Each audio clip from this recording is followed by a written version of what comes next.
selamat pagi. Selamat datang di YouTube channel saya, It's Me Foni. Apa kabar? Saya berharap teman-teman tetap berada dalam keadaan sehat selalu, sukacita, kasih, perlindungan, dan penyertaan serta pemeliharaan Tuhan ada bersama-sama dengan teman-teman dimanapun berada saat ini. Baik, sebelum menonton tayangan ini, jangan lupa tinggalkan jejak teman-teman dengan mensubscribe, like, komen, dan share ya YouTube channel ini agar kita semakin bertumbuh bersama mengenal siapa Tuhan kita, Yesus Kristus. Terima kasih, Tuhan Yesus memberkati.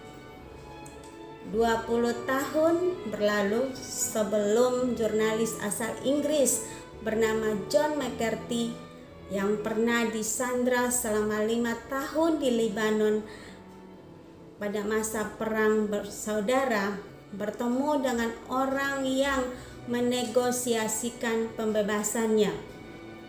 Ketika pada akhirnya McCarthy bertemu dengan utusan Perserikatan Bangsa-Bangsa atau PBB, Gian Domenico Pico, McCarthy hanya berkata, "Terima kasih untuk kebebasanku."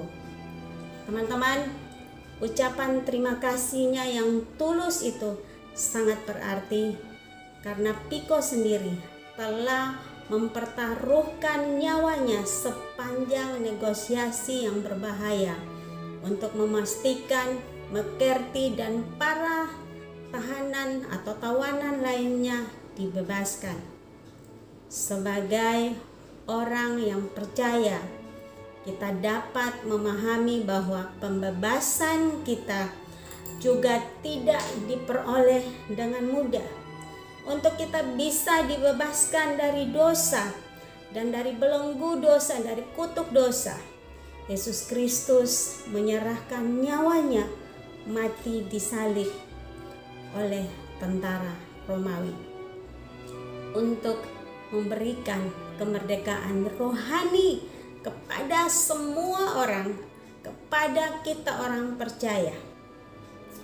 Kini sebagai anak Allah, kita tahu bahwa kita sekarang bebas sebab Kristus membebaskan kita.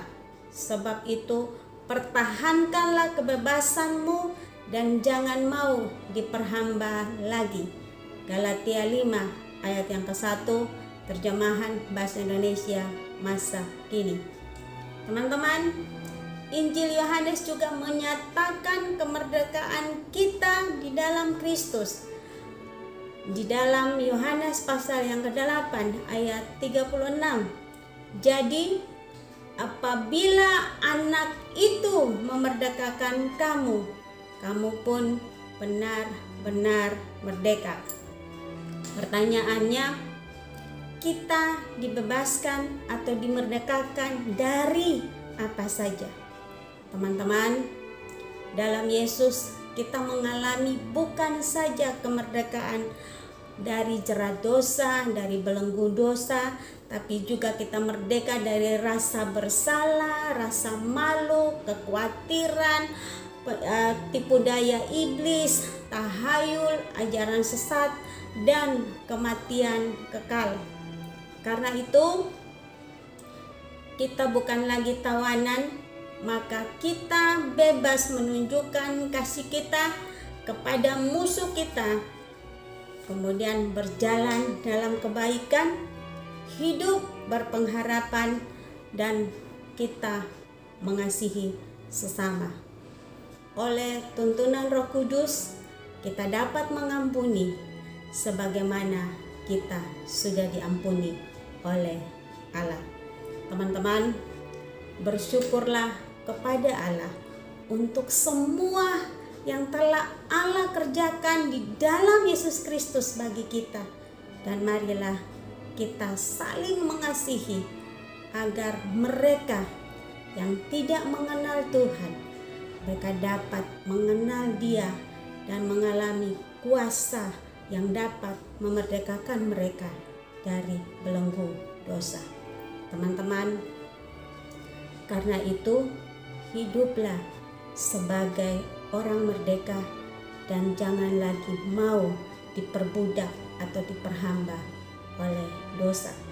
Kemerdekaan atau kebebasan yang kita peroleh bukan kesempatan untuk berbuat dosa, tapi sebagai kesempatan untuk kita menunjukkan kasih Allah kepada sesama kita lewat hidupku, lewat hidup teman-teman, dan lewat hidup Bapak Ibu sekalian, agar Tuhan dipermuliakan lewat hidup kita. Orang melihat ada perbedaan antara orang yang tidak beribadah dan orang yang beribadah.